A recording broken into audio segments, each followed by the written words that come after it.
El, ¿tú sabes cómo se toma el ¿Cómo mezcal? se le gusta? Fíjense, A ver. ahí les va. El mezcal se aprecia así. Aquí está el mezcal, ¿sí?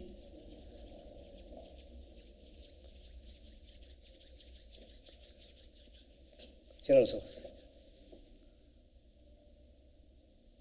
¿A qué huele? Deliciosas.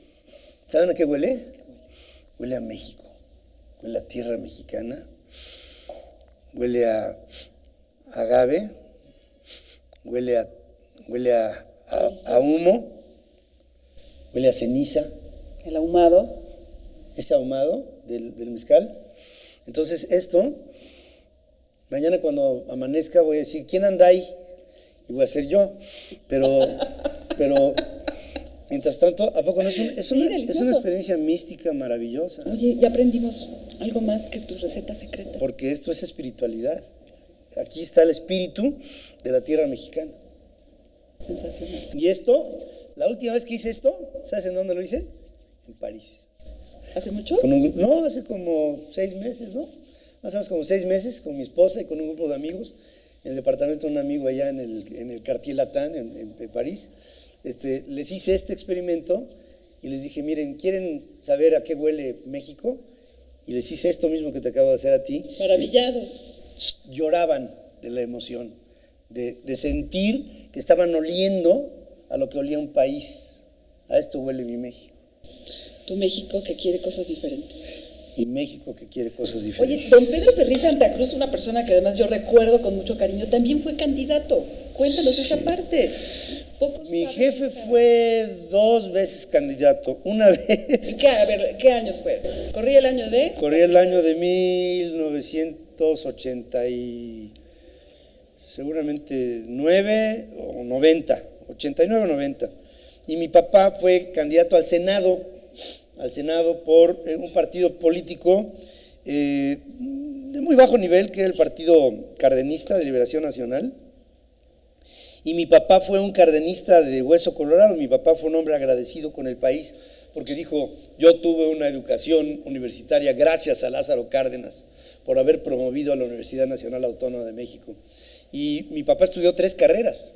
Mi papá se recibió de economista, se recibió de abogado y se recibió de licenciado en filosofía. Entonces, era filósofo, era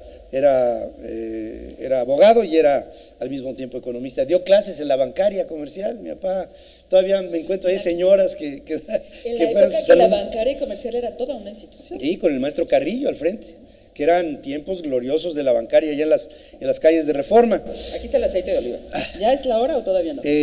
Bueno, déjame ponerle un poquito de alcaparra. ¿Qué más tenemos por ahí? El cilantro. Sí, chilito ya le pusimos. Ya. Cilantro le falta, que es fundamental para darle color y para darle aroma, así como Sí, no puede faltar. al mezcal que te acabo de hacer. El rito, el jugo Maggi y salsa inglesa, si quieres, aquí hay. Mira, yo creo que un poquito, este es un poquito de orégano, una pizquita, para darle también algo estos son de las partes mágicas de este asunto. Y bueno, aquí entramos. Maggi y salsa Perris, inglesa. salsa inglesa. Worcestershire.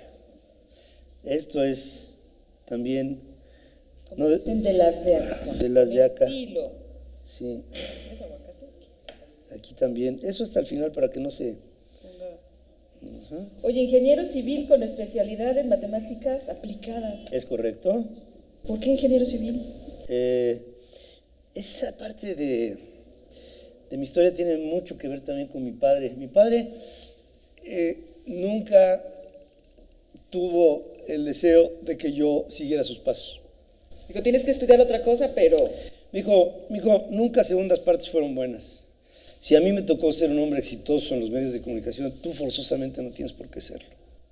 y te van a estar comparando, te llamas igual que yo, dedícate a hacer otra cosa, dedícate a volar por tu lado y hacer tu camino, y no hagas, o sea, ni se te ocurra hacer lo que yo, porque nada más van a entrar, todo el tiempo van a entrar en el terreno de las comparaciones, y no creo que sea el mejor destino para ti.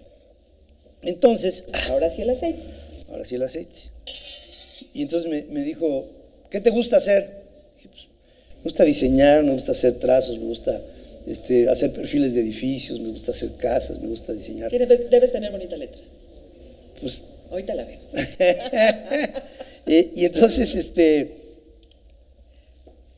digo, ¿por qué? Pues me gustaría ser arquitecto. Me dijo, ¿y por qué no mejor, a ti que no te gustan las matemáticas, por qué no mejor tomas el reto de ser ingeniero, cuando que en la ingeniería las matemáticas son clave para la expresión de lo que son los cálculos, las estructuras, en fin, el diseño? Pues dicen, para entender el mundo, las matemáticas son fundamentales. Son fundamentales. Entonces, en aquel tiempo te decían las cosas y tú como joven te valía gorro el mundo, ¿no?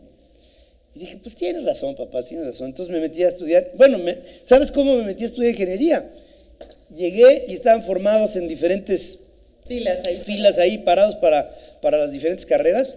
Y entonces llego y me encuentro un amigo. ¿Qué pasó, men? En aquel tiempo era así, men. ¿Qué pasó, men? O sea, aquí, men, ¿qué me cuentas? ¿Tú vas a estudiar para qué? Ingeniería. Ah, yo también. Me formé y no sabía si era ingeniería civil, mecánica, eléctrica, industrial. Emilio va a estudiar ingeniería, yo también voy a estudiar ingeniería. Y los dos nos metimos en la cola y resultó que era la cola de ingeniería civil, que era finalmente la que estaba yo buscando. Tuviste suerte. Tuve suerte. Si no, sería yo ahorita ingeniero mecánico. Y te gustó tanto que hasta en maestría o con especialidad en matemáticas aplicadas. Fíjate que me gustó y no. Me gustó y no porque lo primero que te deben de enseñar cuando eres ingeniero es a cobrar las estimaciones, a perseguir. La ingeniería es una carrera constante para perseguir dinero, porque finalmente tienes que pagar las rayas, tienes que hacer tus esfuerzos, tienes que hacer tus cosas y ahí va, ¿eh? Para que vean. Va quedando, ahorita todavía falta el aguacate y creo que ya, para que lo probemos. Bueno, mira, aquí hay, por ejemplo, es mayonesa, pero en una tostadita, ahorita lo probamos. Ahorita lo ponemos, ahí está. Pero esto sí, la ingeniería me llegó a fastidiar. En un tiempo en el que en México estaba viviéndose, para variar, una nueva crisis, y esta nueva crisis me implicaba el que pues, para entrar yo era contratista, tenía varias empresas que hacían obra de interés social y obra de interés medio. Después me metí a obras de infraestructura carretera, obra hidráulica, sanitaria, y todo esto me implicó pues un camino y un destino bastante complicado, porque para mí la ingeniería acabó siendo un procedimiento de mucho, más que nada administración. Un ingeniero tiene que ser un administrador. Entonces era algo así como una mezcla entre administrador de empresas e ingeniería, y era más la parte de administración, y acababa yo tener una relación de todos los dineros que se tenía que manejar, las nóminas, la gente, las rayas.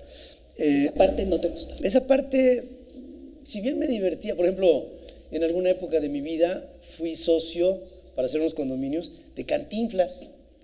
Que eras muy amigo de él. Fui muy amigo de Mario, hicimos cosas juntos, nos divertimos mucho. No tenía la menor idea de Mario, de nada. Miren, una vez, nada les cuento esto, Vicky.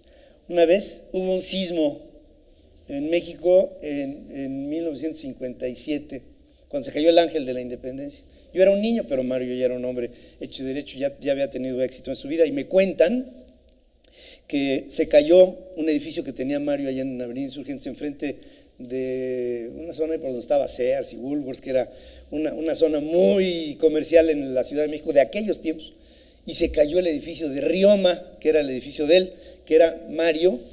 ¿Al revés. Y entonces, bueno, digamos volteadas las sílabas, ¿no? Entonces, el edificio era el Rioma y se cae. Y un edificio de 7 pisos se vino abajo, pero completo, se colapsó completo. Entonces Mario llegó a verlo al día siguiente del sismo y vio aquello y se quedó, dije, ¿y quién estaba aquí adentro? No, pues afortunadamente nadie, don Mario. Ah, pues qué bendito sea Dios. ¿Y qué? Bueno, o sea, ¿esto fue todo?